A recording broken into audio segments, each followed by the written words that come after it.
Kung ikaw ay nag-work sa corporate for so many years, nag-retire ka na, pagkatapos nag-iisip ka if you can still learn work from home job from scratch, you think that age could be a great factor for you to be a freelancer, then watch this video. I have been getting a lot of questions about does age play a factor nga ba kapag mag-work as a freelancer? Because sa corporate world, yes, it does.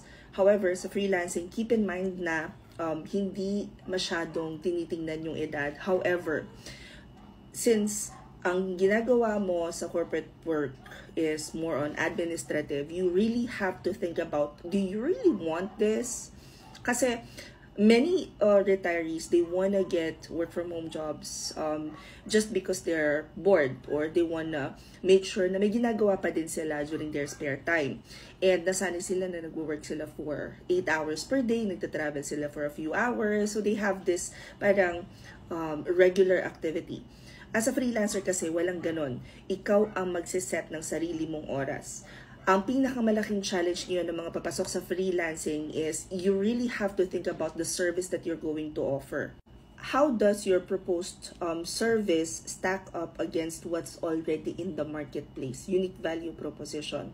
You really have to parang dig deep and find something na alam mo na magagamit ng mga negosyante sa mga businesses nila. Kaya may iba-ibang niche na tinatawag, and yun yung kailangan mong i-figure out. Pero kung wala ka pa naman talagang alam sa mga niche, sa mga industry and all that, wag mo rin i-overthink. The very first thing that you just need to learn is, ano nga ba yung service na i-offer mo? Administrative, creative, tech, support, or sales. And kapag na-figure out mo na kung ano yung service na i-offer mo, do your due diligence, mag-research ka, paano nga bang matutong mag-offer ng administrative support sa mga businesses online, ano yung mga websites na kailangan mong applyan and all that. If hindi mo pa alam kung paano mong gagawin yon, pwede ka pumunta sa link sa bio ko. May mga free resources tayo doon na pwede mong sundan. And you can also check yung ating nasa Facebook. So, pag pumunta kayo sa Facebook page ko, dito, hanapin nyo na lang sa Facebook. Tapos, makikita nyo dito, start here.